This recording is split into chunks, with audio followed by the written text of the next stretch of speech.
따라하겠습니다. 그리스도인의 행복은 무엇인가? 그리스도인의 행복은 뭘까요?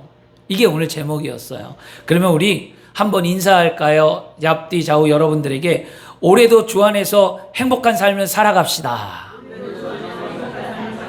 살아갑시다. 네, 행복한 삶을 살아가야 될 줄 믿습니다. 주 안에서. 그렇죠? 세상이 아니라 주님 안에서요. 그런데 사람은 누구나 행복을 추구하며 살아가기를 원합니다. 근데 실제로 행복한 삶을 산다라고 말하는 사람은 얼마 안 된대요. 가졌는데도 그렇지 않다는 거였어요. 2026년 세계 행복 지수가 가장 높은 나라, 2025년 동안에 해서 2026년에 발표를 했거든요. 그래서 매년 3월에 발표를 합니다. 그래서 이제 발표하는데 가장 높은 나라가 어딘 줄 아세요, 여러분? 세계에서 가장 행복한 나라. 우리나라. 그랬으면 나도 좋겠어요. 핀란드예요, 핀란드. 핀란드가 척도가 10점 만점 중에 몇 점이냐면 7.736점이에요. 7.7 정도 된다는 얘기죠. 핀란드가. 그래서 핀란드가 10점 만점 중에 가장 높은 나라인데, 근데 왜 핀란드를 뽑냐? 8년 연속 1위예요, 핀란드가. 8년 동안 변하지 않는다는 거예요. 국민의식이나 사는 모습이나 그들의 행복지수가 흔들리지 않는데 8년 동안 1위였어요. 그러면 세계 각국에 5개 나라가 어디에 포함되어 있냐면 북유럽이에요. 전부 다. 북유럽 나라는 다 1위부터 5위까지 차지했는데 1위가 핀란드였잖아요. 2위는 덴마크, 3위는 아이슬란드, 그 다음에 4위는 스웨덴, 5위는 네덜란드라고 합니다. 그러면 아까 우리나라는 몇일까요? 그러면 세계에서 13위? 아이고 할렐루야. 우리나라는 무려 여러분 58위예요. 58위. 그래서 6.0점밖에 안 돼요. 근데 이게 어떤 근거로 이렇게 매기냐면요, 국가 행복 지수는 단순히 주관하는 게 아니라 UN 기구 자문 기구 안에 지속 기능 발전 해법 네트워크라는 부서가 있어요. 그 부서에서 6가지 항목을 갖고 통계 조사를 내리는데 이 통계 조사가 주관적인 것이 아니라 어떤 통계의 근거에서 하는데 6개를 통계를 낸대요. 세계 각국에 다 똑같이. 뭐냐? 1인당 GDP, 국가 경제에 얼마나 풍요로운가? 풍요로움을 따지고요. 사회적 지원, 이건 뭐냐면 어려움을 처했을 때 가족이나 친척이나 누구에게 얼만큼 의존하면서 그 어려움을 해결할 수 있는가를 본다는 거고요. 그 다음에 기대 수명이 뭐냐면 태어날 때부터 신체적으로 정신적으로 건강해서 오래 살고 싶은 마음이 있는가 없는가.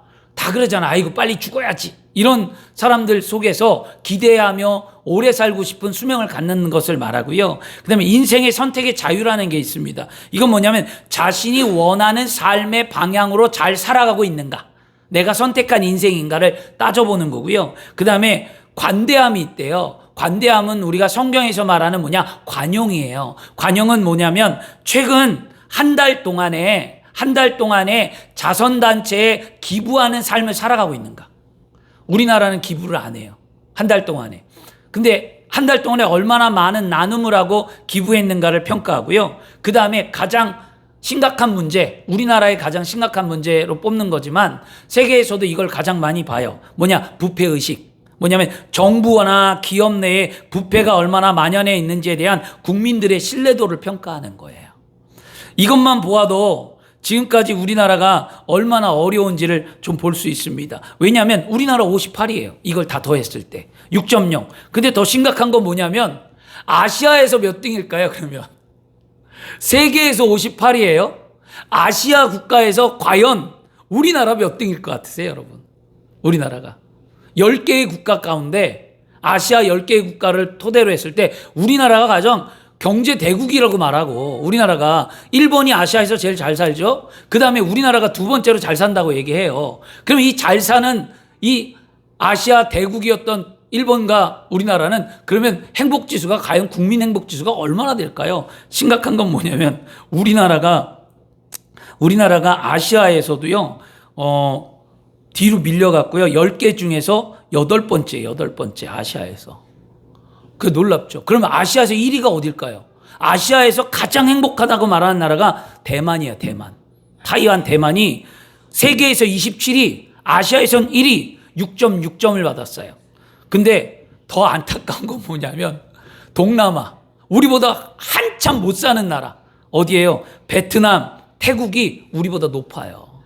베트남, 태국이 세계에서 46위, 태국은 49위, 우리는 몇 위에? 58위.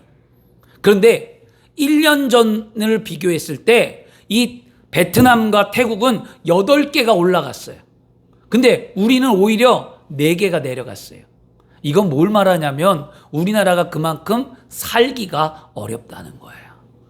살기가 무지 어렵다는 거예요. 이게 피부가 와닿는 거거든요. 그러면 여러분, 이런 현실 속에서 우리 그리스도인들은 어떻게 살아가야 할까요? 그냥 세상 사람들과 똑같이 이 나라 망했어. 그리고 불평하고 원망하고 정치인들 원망하고 대통령 원망하고 정권 원망하고 뭐 부모 원망하고 그냥 입술만 달면 그냥 원망만 쏟아내는 그런 세상 사람들처럼 살아가야 할까요? 아니면 우리는 우리 주어진 삶에 믿음을 갖고 최선을 다하며 하나님께 복을 구하고 은혜로운 삶을 살아 세상에 당당한 그리스도인이 되어야만 할까요? 두 번째죠. 선택은 두 번째 해야 됩니다. 우리는 절대로 세상을 쫓아 살아가면 안 됩니다. 오늘 우리가 행복하게 살 수 있는 삶의 조건이 무엇이며 우리는 어떻게 해야 행복한 삶을 살아갈 수 있는지를 분명히 깨닫고 2026년 새해를 열어가는 여러분, 주변 환경과 나라와 가정과 직장과 삶 속에서 좌절하지 마시고 일어나시길 바랍니다. 주님 손 꼭 붙잡고 일어나 행복한 삶을 만들어내서 당당한 그리스도인이 되어야 할 줄 믿습니다. 우리가 함께 읽은 이 갈라디아서는요, AD 48년에서 50년경에 쓰여졌어요. 사도 바울이 쓴 서신이에요. 서신은 뭐냐? 사도 바울의 편지라는 거예요. 그런데 여기에는 복음과 율법과 의로움이 무엇인지에 대해서 사도 바울이 갈라디아 교회에게 쓴 책입니다. 그래서 이 책은 로마서와 아주 비슷해요. 그래서 소로마서, 작은 로마서라는 별명을 붙은 게 갈라디아서였어요. 근데 이 갈라디아서와 이 로마서는요, 우리가 알고 있는 종교 개혁을 일으키는 근거가 된 성경이었어요. 종교 개혁이 여러분 일어났잖아요. 중세 때 어렵고 힘들 때 중세 개혁에 개혁을 하고 새롭게 변화되었잖아요. 그러면 우리는 그리스도인으로서 이 갈라디아서를 꼭 정독하고 갈라디아서를 묵상할 때 우리의 삶에 뭐가 일어나냐? 개혁이 일어난다라는 거예요. 바뀌지 않는 내 모습이 변화되어지고 하나님 앞에 더 가까이 갈 수 있는 삶이 되는 줄 믿습니다. 마틴 루터는요, 이 갈라디아서를 뭐라 그러냐면 나의 편지야. 하나님이 나에게 준 편지라고 말하며 이 서신은 내 아내야. 이렇게 표현했어요. 왜냐? 그만큼 너무나 갈라디아서가 소중했다는 거였어요. 갈라디아서 주제는 뭐냐면 예수 그리스도를 믿음으로 말미암아 구원을 얻는다는 복음의 진리와 이로 인해서 그리스도인들은 어떻게 하라? 자유한 삶을 살아라. 얽매인 삶이 아니라 예수 그리스도를 믿음으로 말미암아 구원을 받았으면 그 구원에 합당한 아름다운 자유로운 얽매이지 않는 삶을 살라는 거죠. 우리가 오늘 그렇게 살아야 될 줄 믿습니다. 사도 바울이 갈라디아서 지방에 복음을 전할 때요, 이 갈라디아 교인들이 사도 바울을 막 환영합니다. 그리고 많은 사람들이 사도 바울을 영접하고 복음을 듣고 회개하고 돌아와 교회가 세워졌습니다. 그런데 이 갈라디아서 지방에 얼마 안 돼서 누가 찾아왔느냐? 바로 율법주의를 주장하는 유대인들이 찾아왔어요. 그리고 유대인들이 찾아와서 이 갈라디아 교인들에게 잘못된 교리를 가르쳐 주기 시작합니다. 그러니까 이 갈라디아 교인들이 현혹되는 거예요. 여러분, 우리 복음의 진리 외에는 다른 것을 받아들이지 않길 바랍니다. 그리고 다른 것에 마음을 빼앗기지 않길 바랍니다. 흔들리지 마세요. 여러분이 진리라고 믿었으면 그 진리를 따르길 바랍니다. 여러분, 그쵸? 우리 많이 기도해야 돼요, 여러분. 여러분 많이 교회 폐쇄법이 국회에 상정되어 있어요, 지금요. 이 말이 안 되는 거예요. 종교법에 교회를 폐쇄해야 된다라는 법이 올라가 있다라는 것은 진짜 문제가 있는 거거든요. 그럼 모든 종교를 폐쇄해야지 왜 교회만 폐쇄하죠? 그렇죠. 이단만 폐쇄해야 되겠죠. 그런데 모든 교회를 폐쇄해야 된다는 법이 올라가 있어요. 그러니까 우리가 기도 많이 해야 되거든요. 그러면 우리는 목숨 걸고 안 싸울 수가 없는 거예요, 여러분. 그거는요. 예배는 우리에게 뭐와 같은 거예요? 생명과 같은 거예요. 그렇죠? 그렇기 때문에 우리는 예배해야 될 줄 믿습니다. 뭘 가르쳤냐면 현혹되지 말라는 거예요. 바울이 사도권 부정과 그 다음에 십자가의 도를 비방하는 유대인들에게 흔들리지 말라고 말하고요. 유대인들은 뭘 말하냐면 예수 그리스도를 믿어도 너 예수를 믿어도 구원받는 게 아니야. 우리 전통에 할례를 받아야 구원받지. 온전한 것은 할례를 받고 율법을 따라야지 예수를 믿는다고 누가 구원을 받는다고 그래? 이런 것을 가르쳤다라는 거예요.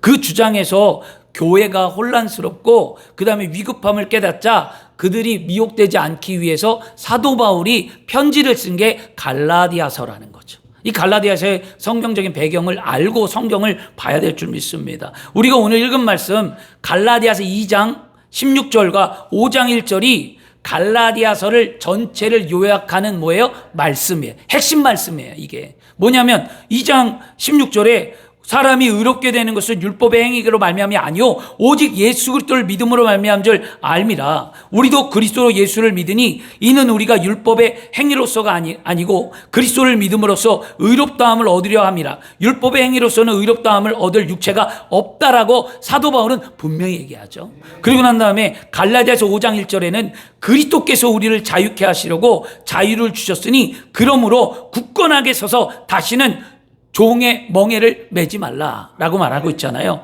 이게 분명 복음의 핵심은 뭐예요? 예수 그리스도잖아요. 이 놀라운 일들이 구원을 누구를 통해 받았습니까? 예수 그리스도를 통해 받았습니다. 누구를 통해 삶이 자유로워졌습니까? 예수 그리스도를 통해 자유로워졌습니다. 그래서 여러분 예수 그리스도를 통해 구원을 받고 예수를 통해 자유를 누리며 예수님을 통해서 많이 이 땅에 그리스도인으로 살아가는 삶에 행복이 있다는 거예요. 우리는 분명히 세상이 추구하는 행복과는 구별된 삶을 살아가는 거예요. 세상이 추구하는 행복이 아닌 우리가 쫓는 행복은 참된 행복이요 하나님의 말씀에 순종하여 믿음을 갖고 사는 그리스도인들의 행복인 줄 믿습니다. 우리의 참된 행복은 분명히 알아야만 합니다. 예수 그리스도를 믿음으로 말미암아 죄 용서함을 받고 의롭게 되어 하나님 앞에 설 수 있는 자격을 부여받아 구원받은 삶이므로 행복한 거예요. 십자가를 볼 때 이런 구원의 은혜가 있어서 나는 행복하다는 고백이 있어야 되겠죠. 우리의 참된 행복은 우리가 이 땅에서 예수 그리스도를 믿고 구원받았기 때문에 다시는 죄의 멍에를 매지 않고 영혼이 잘되고 범사가 잘되고 강건한 참된 자유를 누리며 행복한 삶을 살 수 있는 거라는 거죠. 이게 복음이었어요. 이것이 예수 그리스도의 행복의 기준입니다. 예수 그리스도를 믿는 사람의 행복의 기준이에요. 그런데 만약 우리가 믿음 생활을 하는데 이것이 기준이 아니라면 어떻게 하라고요? 오늘 회개해야 된다는 거예요. 나의 행복의 기준이 돈이고 나의 행복의 기준이 건강이고 나의 행복의 기준이 자녀고 나의 행복의 기준이 세상이라면 우리는 회개해야 된다는 거예요. 우리의 기준은 절대 여러분 세상이나 물질이나 건강이나 자녀나 남편이나 주변의 삶이 우리 행복의 기준이 될 수가 없다는 거예요.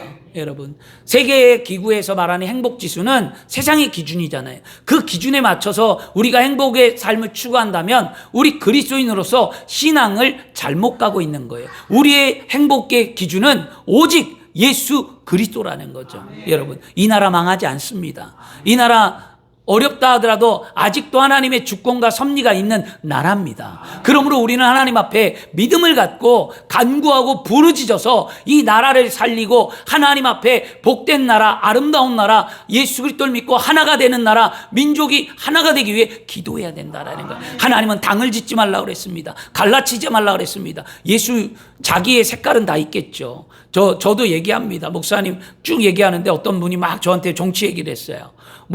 다른 당도 얘기하고 여기도 이런 당도 다 얘기했는데 갑자기 뜨끔한 거죠. 내 색깔을 모르잖아요. 그래서 제가 뭐라 그랬는 줄 아십니까? 저는 포도당 그랬습니다. 포도당. 우리는 포도당이에요. 포도당. 왜? 우리는 포도나무잖아요. 예수님 앞에 붙은 포도나무잖아요. 우리는 포도당이에요. 사실은요. 우리는 어떤 것도 그렇죠. 왜 포도당의 의미를 알겠습니까? 빨간 것과 파란 게 섞이면 뭐예요? 포도가 돼요. 색깔이. 우린 그런 생각을 가져야 돼. 그리스도인들은요. 그래서 옳고 그름을 판단해 주되 치우치지 말고 그리스도인다운 삶을 살아가는 저와 여러분이 되어야 할 줄 믿습니다. 주 안에 사랑하는 여러분, 말씀을 듣고 회개할 기회가 있다는 것은 우리에게 큰 축복이라는 거예요. 성경은 하나님께 회개하는 자들에게 하나님은 뭘 주신다 그랬어요? 복과 은혜를 주신다 그랬습니다. 그래서 우리가 복음인 예수 그리스도의 말씀을 듣고 회개했기 때문에 우리에게 구원의 은혜와 능력이 있고 이 땅에 살아가는 동안에 하나님이 충만한 복의 근원이 되게 하신 줄 믿습니다. 그러므로 오늘 우리는 또 뭐 해야 합니까? 회개하셔야 돼요. 어떤 회개를 할까요? 말씀과 진리로 살지 못한 것. 정답입니다. 살지 못한 것을 회개하시길 바라고요. 오늘 제가 재밌는 하나 이야기를 드릴게요. 작은 아들이 대화를 합니다. 작은 아들이랑 대화하는데 작은 아들이 성경을 많이 읽었어요. 성경을 읽고 지금 독서하는데 견문을 넓히기 위해서 독서를 하는데 성경을 읽으면서 한 스토리를 읽었어요. 어디냐? 사도행전을 읽었어요. 사도행전을 읽었는데 거기에 아나니아와의 삽비라 이야기를 읽었습니다. 그러고 난 다음에 이해가 안 가니까 아빠에게 질문했어요. 아빠, 사도행전을 읽었는데 왜 초대교회에 아나니아와 삽비라가 죽임을 당했어? 너무 억울한 것 같아. 아니, 아빠, 자기 땅을 팔아서 자기가 얼마를 하나님 앞에 드리든지 그건 자기 자유 아니야? 아니, 다 드릴 수도 있고 절반만 하나님 앞에 드릴 수도 있고 물질을 자기 나름대로 자기 형편과 처지에 따라가 다 분류한 다음에 드릴 수 있는 거잖아. 그런데 왜 죽었대? 하나님 진짜 너무하네? 이런 거였어요. 그렇잖아요, 여러분. 그렇죠? 여러분도 그렇게 생각하잖아요. 여러분이 벌은 수입, 여러분이 하신 거, 여러분이 건물을 팔던 땅을 팔던 집을 팔던 여러분이 감사를 심든 안 심든 여러분의 자유잖아요. 만약에 아나니아 삽비라 시대처럼 여러분이 드리지 않는다고 여러분 하나님이 심판한다면 얼마나 무섭겠냐고요. 그렇죠? 여러분 이 말이 어떻게 생각하십니까? 정말 아나니아와 삽비라가 죽음이 물질, 돈 때문이었다고 생각하십니까? 저는 그렇게 생각하지 않아요. 아나니아와 삽비라는 땅을 팔고 헌금을 하는 문제가 아니라 그들이 회개의 문제였다는 거예요. 회개의 문제. 뭐였냐면 베드로가 회개할 기회를 주었잖아요. 뭐라고 주었습니까? 땅을 판 것이 이 돈이 다냐는 거예요. 물어봤잖아요. 땅 판 돈이 다냐 물어봤고 베드로는 뭐라 그러죠? 왜 너는 하나님의 성령을 속이냐라고 얘기하잖아요. 베드로가 성령 충만해갖고 이미 그가 잘못된 행동을 걸어가는 걸 알기에 물어본단 말이에요. 그랬는데 그가 뭐라요? 다라고 했습니다. 정직하지 않았잖아요. 그리고 마찬가지로 삽비라도 정직하지 않았잖아요. 그래서 그들은 죽임을 당했어요. 회개하지 않았습니다. 기회를 놓쳤다라는 거죠. 그러면 이것이 어디에 있을까요? 이 말씀이 또 한 번의 똑같은 논리의 말씀이 있어요. 창세기에 그대로 나와요. 창세기 어디냐? 에덴 동산에서 아담과 하와가 하나님이 먹지 말라는 선악과를 먹고 죄를 범했을 때 하나님은 아담을 부를 때 아담에게 회개할 수 있는 기회를 주고자 아담을 불렀어요. 아담아 불렀어요. 어떻게 된 거냐고 물었어요. 그럴 때 아담이 회개하지 않습니다. 아담은 뭐라고 말합니까? 하나님이 만들어주신 하와 때문에 내가 이것을 먹었더라고 핑계를 대죠. 그 결과가 뭡니까? 그들이 에덴 동산에서 쫓겨나게 되었다라는 거잖아요. 하나님은 회개할 기회를 주었는데 그 기회를 아담과 하와가 잡지 못했습니다. 그런데 여기서 우리가 중요한 한 가지 사실을 알 수 있는 게 무엇이냐면요. 여러분, 회개에게는 정직이 필요하다는 거예요. 회개는 정직한 자만이 할 수 있는 거예요. 여러분 마음에 꺼리낌이 있거나 마음이 정직하지 않은 건 회개가 아니에요. 회개에 합당한 열매를 맺으라 하는데 회개에 합당한 열매가 무엇이냐? 정직이에요. 정직. 이거 정직하길 원하지 않았냐고요. 베드로도 아나니아와 삽비라에게 정직하길 원했던 거예요. 아나니아 삽비라가 선생님 땅을 팔았지만 내 마음이 물질에 있어서 지금 이것밖에 안 갖고 왔고 반은 집에 있습니다 하면 아나니아 삽비라 죽지 않았어요. 그렇죠? 그 다음에 아담과 하와가 하나님이 불렀을 때 아담이 하나님 제가 먹지 말라는 것을 먹었습니다. 잘못했습니다라고 말하면 그들은 에덴 동산에서 쫓겨나지 않았습니다. 왜? 하나님은 용서의 하나님이시기 때문입니다. 그렇잖아요. 그래서 회개는 정직을 수반한다는 거예요. 정직히 기도할 때 은혜가 임하는 거죠. 왜냐? 요한계시록 2장 21절에도 이렇게 말씀합니다. 내가 그에게 회개할 기회를 주었으니. 성경은 우리에게 늘 회개할 기회를 주었는데 우리가 회개하지 아니함으로 말미암아 고통과 연단과 아픔을 겪는다는 것을 깨닫는다면 예배의 자리에 나와서 제일 처음 해야 될 게 뭐냐? 회개의 시작이에요. 하나님 말씀대로 살지 못하고 믿음대로 살지 못하고 내 의의가 드러나고 내 분이 살아나고 세상적인 가치관과 기준을 갖고 살았던 나의 모습을 다 회개하는 것, 이게 우리의 신앙이 될 줄 믿습니다. 이것이 하나님의 사랑이죠. 뭐냐면 하나님은 우리에게 회개할 기회를 주고자 뭘 보냈습니까? 독생자 예수 그리스도를 이 땅에 보내셨잖아요. 그래서 예수 그리스도를 믿는 자들에게 구원의 능력을 주셨잖아요. 그리고 예수님도 뭘 말씀하셨습니까? 회개하라 천국이 가까웠느니라는 첫 번째 메시지였습니다. 그러므로 회개하는 자가 은혜를 얻는다면 오늘 우리는 우리의 삶이 믿음의 척도 아래 볼 때에 얼마나 아름다운지를 평가해보고 내 스스로 주 앞에 돌이키는 은혜가 있어야 될 줄 믿습니다. 그래서 회개는 정직을 요구한다는 거죠. 우리 그리스도인들의 행복한 삶의 시작은 오늘 이 예배의 자리에 나와 회개함으로 시작되는 줄 믿습니다. 오늘 우리는 행복한 삶의 시작의 문을 여는 거예요. 예배를 통해서. 그러면 정직한 회개가 우리 안에 있으면 우리는 하나님이 주신 은혜에 뭐 할까요? 감사할 수밖에 없잖아요. 그렇죠? 십자가 은혜에 감사하고 하나님이 나에게 주신 거에 감사하고 그 감사하다 보면 우리는 어떻게 할까요? 말씀에 순종하는 뭘 살아요? 성실한 믿음의 삶을 살아가는 거예요. 하나님은 정직한 자를 부르시고 하나님 말씀에 순종의 길을 얼만큼 성실히 살아가는가를 보신다는 거예요. 그런 자가 복을 받는 거죠. 우리가 정직히 회개하고 성실한 믿음의 삶을 살아감으로 그리스도인으로서 거룩한 삶의 아름다운 열매를 맺을 때 이 땅에 하나님의 나라가 세워지고 우리 교회가 부흥하며 여러분의 삶에 하나님이 주신 은혜와 축복이 넘쳐나게 되는 줄 믿습니다. 여러분, 우리 순복음 행복한 교회, 바로 우리 교회 행복의 키워드가 뭐냐는 거예요. 이제 정확하게 아셔야 됩니다. 우리 교회의 하면 행복의 키워드는 세 가지예요. 뭐냐? 정직과 여러분 성실과 거룩이에요. 정직하게 살고 여러분 성실하게 살고 거룩하게 살면 우리는 행복할 수 있다는 거예요. 예수 믿는 사람들이 그렇게 돼야 될 줄 믿습니다. 로마서 2장 6절 말씀에 뭐라고 그러냐면 하나님께서 각 사람에게 그 행한 대로 보응하신대요. 행한 대로 보응하신다고 그랬는데 이스라엘의 세 번째 왕이었던 솔로몬이 있었습니다. 솔로몬이 자신이 복을 받은 거에 대해서, 자신의 축복과 하나님이 은혜 주신 것을 받은 거에 대해서 아버지 다윗이 하나님 앞에 정직한 삶을 살았기 때문에 내가 복을 받았대요.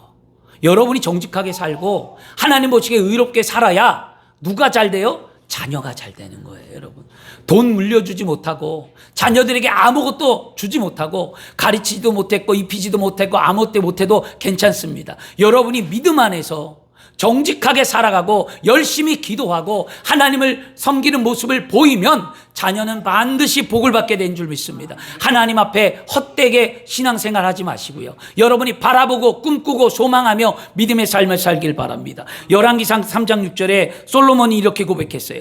야훼께서 하나님의 종인 내 아버지 다윗에게 큰 은혜를 베풀어 주셨습니다. 다윗은 주님 앞에서 진실하고 공의로우며 정직한 마음으로 살았습니다. 주님은 다윗에게 큰 자비를 베푸셔서 그의 아들인 저에게 그의 뒤를 이어 왕이 되게 하시고 오늘까지 이르게 하셨습니다라고 말합니다. 이게 쉬운 성경의 버전이었는데요. 그러므로 정직한 자는 하나님께 반드시 복을 받고 행복한 그리스도인의 삶을 살 수 있다는 것을 깨닫기를 바랍니다. 잠언 29장 10절에는요. 정직한 자를 악한 길로 유인한 자는 스스로 자기 함정에 빠져도 뒤에 가고 성실한 자는 뭐한다? 복을 받는다. 성실한 자가 복을 받는다고 말했습니다. 세상 속에서나 우리가 살아가는 믿음의 삶 속에서 성실은 아주 중요한 덕목이에요.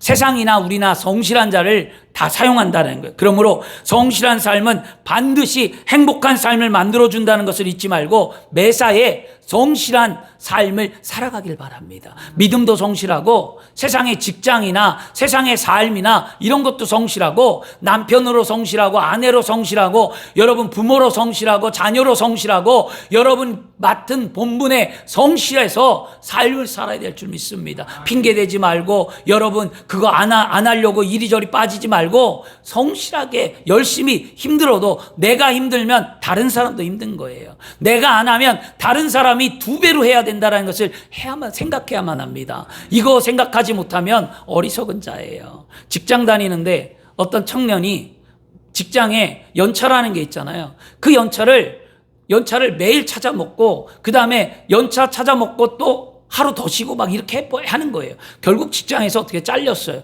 잘린 이유가 뭐냐면 왜냐? 너무 많이 쉬어버리니까 그 한 사람이 쉬면 다른 사람이 그만큼 일을 더 해야 되잖아요. 근데 말도 없이 공식적인 연차는 이해해요. 다 그거예요. 그 평가가 뭘로 나왔냐면 공식적인 연차는 이해하지만 갑작스럽게 연차를 이어서 빼먹거나 늘 빠지면 그러면 누가 일을 해야 하느냐? 우리가 너무 힘들다라는 것 때문에 결국 근무태도 태만으로 인해서 회사를 잘린 이야기가 있어요.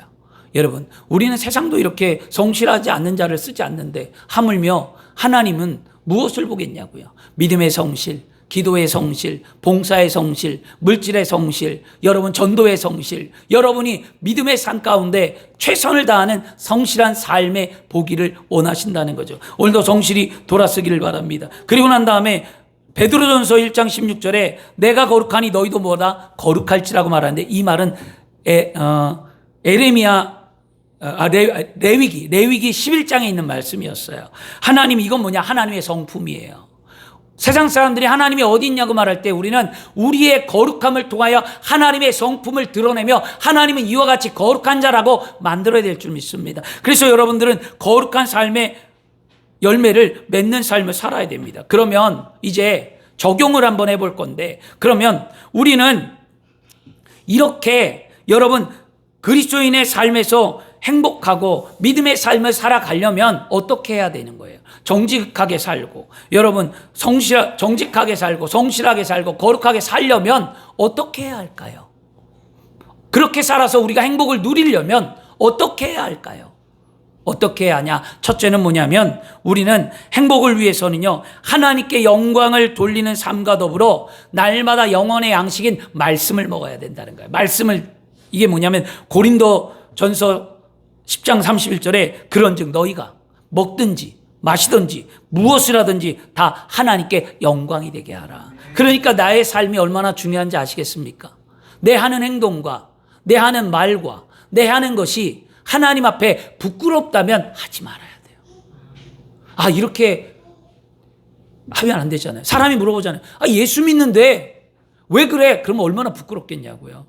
가족이 아니면 누구든지 나를 향하여 말할 때 얼마나 그게 부끄럽냐고요. 그거 회개하세요. 오늘부터는요. 그래서 하지 말아야 할 행동은 하지 마시고요. 하나님께 영광을 돌리는 삶을 살기를 바랍니다. 그리고 그 영광을 돌리기 위해서 어떻게 하냐? 하나님의 말씀을 읽고 듣고 묵상하며 말씀대로 살아야 됩니다. 말씀이 우리 안에 육신이 되었다고 한다면 말씀을 통해 은혜가 임하고 열매를 맺어야 될 줄 믿습니다. 말씀의 열매는 성령의 열매라고 그러잖아요. 그래서 갈라디아서는 말하잖아요. 말씀 가운데 성령 충만하면 사랑과 희락과 화평과 오래 참음과 자비와 양성과 충성과 온유와 절제의 성령의 9가지 열매를 맺는 삶이 여러분 거룩한 삶을 살아갈 수 있는 원동력이 되고, 그런 성령의 열매가 우리를 성실하게 만들고 성령의 열매가 우리를 정직하게 만들므로 우리가 뭐 하는 거예요? 하나님 보시기에 아름답고 그리스도인으로 행복한 삶을 살아갈 수 있는 거예요. 그러므로 하나님께 영광을 돌리고 말씀 속에 사는 저와 여러분이 되어야 할 줄 믿습니다. 2026년에는요 우리가 그렇게 살아감을 통해서 어제보다 오늘이 낫고 오늘보다 내일이 낫고 이번 달보다 다음 달이 나은 믿음의 삶으로 날마다 나아지는 거룩한 하나님의 복된 삶이 되어야 할 줄 믿습니다. 둘째는 뭐였냐면, 적용할 때 우리는 이제는 뭐 하느냐, 하나님을 영화롭게 하고 여러분이 말씀으로 충만해졌으면 뭐 해야 될까요? 기도로 충만해져야 될 줄 믿습니다. 매사에 기도가 충만해지고 기도가 뜨거워지고 그 기도가 뜨거워져서 우리가 성령 안에 사로잡힌 믿음의 삶이 됨을 통해 우리의 내적 치유가 일어나고 우리가 하나님 보기에 아름다운 삶을 살아가게 되는 줄 믿습니다. 기도는 우리의 호흡이라고 말하고 기도는 우리의 대화라고 말합니다. 우리가 사람들과 친밀해지기 위해서는 대화가 필요하듯 하나님과 친밀해지기 위해 뭐 합니까? 기도해야 된다는 거죠. 여러분, 시와 그림이라는 찬양팀이 있습니다. 그 찬양팀이 CCM 찬양 가운데 이제 역전되리라는 찬양이 있죠. 이 역전되리라는 이 찬양의 가사가 이래요. 기도를 멈추지 마라. 내가 너의 모든 상황을 바로 역전시키리니 너는 기도를 멈추지 마라. 우리 그리스도인의 삶은요, 바로 행복한 삶을 살아갈 수 있을 때 힘과 능력이 되고 연료가 되는 게 뭐냐? 기도라는 거예요. 기도해야 산다는 거예요. 기도를 멈추지 마세요. 환경 때문에 멈추지 말고, 육체가 연약한 것 때문에 멈추지 말고, 마음이 무너진 것 때문에 멈추지 말고, 기도는 날마다 해야 되는 거예요. 기도를 쉬지 않을 때 하나님의 은혜가 임하는 줄 믿습니다. 그렇죠? 기도하면 우리 마음 가운데 미움과 분노와 원망과 좌절이, 이 부정적인 감정들이 기도할 때 사라지는 거예요. 남편이 미울 때, 여러분, 교회가 싫을 때, 세상 사람들이 원망스러울 때, 아니면 아내 때문에 힘들 때, 여러분 엎드려 기도해야지. 왜 우리는 믿음 안에서만 기도하려고 하죠? 우리의 생활이 다 믿음과 연관되는 거 아니겠습니까? 그러면 내가 겪는 모든 것 가운데 내 마음이 평안하지 않다면 기도함으로 말미암아 내 마음에 평안을 찾기를 바랍니다. 이게 성령의 은혜였어요. 하나님은 우리에게 그것을 통해 이루신다라는 거 있잖아요. 그래서 기도하고 그렇게 기도할 때 내가 죄인임을 깨닫고 하나님만이 내 삶에 옳습니다. 내가 죄인이었군요, 하나님. 내가 몰랐네요. 저 사람이 나보다 나은데 내가 늘 불평했네요. 하나님 알게 하시니 감사합니다 라고 믿음의 삶의 고백을 할 수 있게 되는 줄 믿습니다. 세 번째는 뭐냐면요, 여러분, 우리는요 우리의 삶에 이제 여러분들이 그렇게 기도로 채워졌으면 이제 뭐 해야 되냐, 바로 가족과 이웃에게 뭐하라? 베푸는 삶을 살라는 거예요. 가족과 이웃에게 베푸는 삶, 이게 정말 중요한데, 행복은 여러분 돈으로 살 수 있을까요? 어떤 사람은 행복을 돈으로 산대요. 그런데 이게 놀라운 연구가 하나가 있었어요. 뭐냐면 심리학자 엘리자베스 던과 그 다음에 하버드 경영대학의 마이클 노먼이라는 사람이 모여서 뭐라 그랬냐면, 야, 행복은 돈으로 살 수 있을까? 우리 연구 한번 해볼까? 그래서 그들이 연구를 했는데 어떻게 했냐면 아주 흥미로운 연구를 했습니다. 두 그룹을 두 집단으로 나눴어요. 이렇게 두 개로 나눈 다음에 한 집단에게는 $5 해봐야 우리나라 돈 아마 7천 한 2,300원 되겠고요. 그 다음에 또 다른 집단에는 $20, 28,000 얼마 우리나라 돈 될 텐데 두 개의 돈을 주고, 한 집단은 자기를 위해서 쓰고 다른 집단은 타인을 위해서 쓰라고 했습니다. 그리고 난 다음에 연구 결과가 끝났어요. 그러고 난 다음에 살펴봤더니 그들에게 나타난 거 뭐냐, 자신을 위해 돈을 쓴 사람은 행복 지수가 변동이 없었어요. 근데 타인을 위해서 쓴 사람은요 기쁨이 있고 행복 지수가 올라갔다라는 거였어요. 그런데 이게 던과 노먼의 연구만으로 된 게 아니라 2008년에 미국 사이언스라는 잡지가 있거든요. 거기에 이 논문과 연구를 발표를 올려놨더니 전 세계에서 우리도 한번 해보자 해서 각 나라마다 이 논문과 이 연구 자료를 갖고 실험을 해봤어요. 나라들마다. 그런데 그 나라들이 실험을 한 결과가 뭐냐? 똑같다라는 거예요. 타인을 위해서 쓴 사람이 훨씬 더 행복 지수가 높았다는 거예요. 우리는 흔히 더 많이 가지면 행복하다고 생각합니다.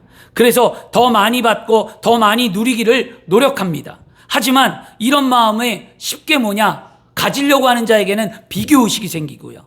가지려고 하는 자에게는 불만이 생깁니다. 왜 나는 이것밖에 못 가져?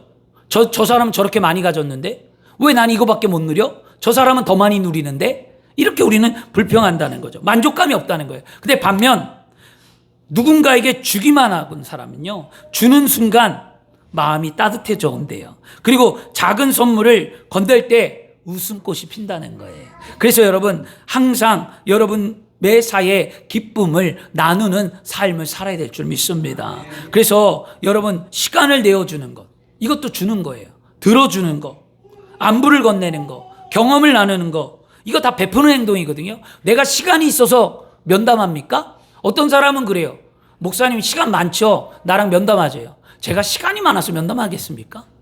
그리고 고마워 생각하지 않아요. 시간이.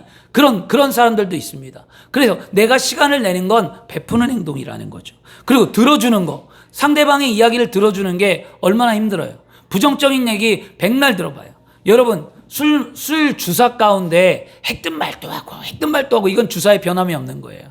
여러분, 과거 얘기 또 하고 술 먹으면 맨날 그 얘기하면 그거 20년 30년 들으면 아내들이 도망갑니다. 우리 남편들도 다 술 끊고 아내들도 술 끊고 여러분 드시는 분이 있으면 끊으셔야 돼요. 그리고 주사하지 말으셔야 돼요. 똑같은 말을 하면 뭐합니까? 좋은 얘기를 해야죠. 아들 얘기하고 가정 얘기하고 회사 얘기하고 늘 반복적인 삶을 얘기하면 듣는 사람은 좋아서 들을까요? 힘들지만 배려하는 거예요. 그래서 오늘부터 달라지셔야만 합니다. 아내가 나를 배려하고 있구나. 엄마가 나를 배려하고 있구나. 아버지가 나를 배려하고 있구나. 이 사람이 나를 배려해서 똑같은 얘기를 또 들어주는구나. 1000번이고 10,000번이고 해도 들어주는구나 해야 합니다. 이게 누구의 마음이에요? 예수님의 마음이기 때문에 하는 거예요. 예수님은 우리의 반복적인 죄를 들어주시기 때문에 우리도 예수님을 닮아가기 위해 세상의 소리를 듣는 거예요. 그런 믿음의 삶을 살 때 우리는 행복해지는 줄 믿습니다. 우리가 가족과 이웃에게 이렇게 선행을 하는 것은 예수 그리스도를 닮아가기를 원한 거죠. 그리고 우리가 이런 선행 가운데 가장 복된 선행은 뭐냐? 예수 그리스도를 전해주는 거예요, 여러분. 예수님을 전할 때 그 예수 안에 행복과 기쁨이 있고 예수 그리스도를 전할 때 그 예수 안에 참 진리와 목적과 삶의 방향이 분명히 있기 때문에 예수 그리스도를 전해야 될 줄 믿습니다. 디모데후서 4장 20절에 너희 말씀을 전파하라. 때를 어떤지 못 어떤지 항상 힘쓰라. 범사에 오래 참음과 가르침으로 견책하여 경계하며 권하라. 우리는 전해줘야 돼요. 내가 만난 예수님을. 여보, 내가 예수님을 만났던데 이렇더라.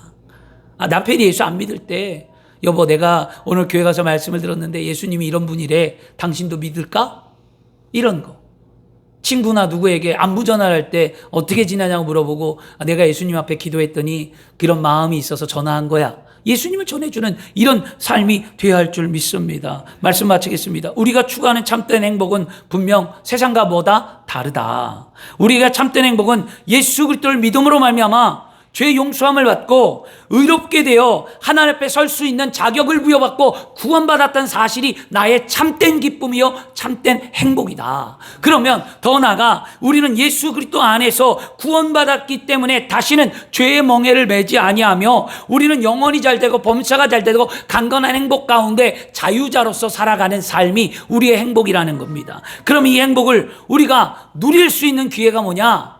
하나 예수 그리스도 앞에 나와 회개할 때 그 행복을 누리는데 어떤 회개를 하라? 정직한 회개를 하고 그 회개에 합당한 열매, 믿음의 성실함을 살아가고 그 믿음의 성실함을 통하여 하나님이 거룩함을 세상에 드러낼 때 이것이 나에게 참된 그리스도인의 행복한 삶의 모습이라는 겁니다. 그러기 위하여 어떻게 하라는 거예요? 이제는 날마다 하나님의 전에 나와 예배의 자리에 나와 하나님의 말씀을 듣고 하나님만을 경배하고 예배하고 섬기며 믿음의 삶을 살아가라는 거였습니다. 그리고 나 예배의잔에 나와 내가 날마다 깨어 기도함으로 성령 충만함을 받고 내가 죄인임을 깨닫고 하나님만이 옳다는 믿음의 고백을 드리고 내가 늘 성령 충만함으로 하나님의 말씀을 기억하며 믿음의 삶을 살라는 거죠.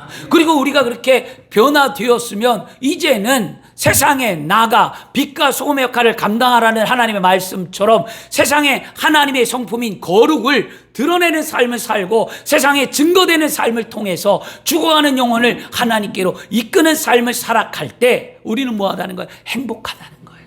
이게 참된 그리스도인의 행복입니다. 주 안에 사랑하는 여러분, 여러분은 그리스도인으로 행복한 삶을 살고 계십니까? 오늘 말씀을 들은 저와 여러분은 반드시 오늘부터 달라져야 될 줄 믿습니다. 이제 예수 그리스도 안에 참된 평안을 누리고 행복한 삶을 살고 입술에 부정적인 생각을 버리고 긍정적으로 말하며 여러분이 그리스도의 행복이 무엇인지를 알면 주변을 변화시키는 하나님의 놀라운 역사가 나타나기를 그리스도의 이름으로 축원합니다. 기도하겠습니다. 좋으신 아버지 하나님 감사합니다. 오늘 하나님께서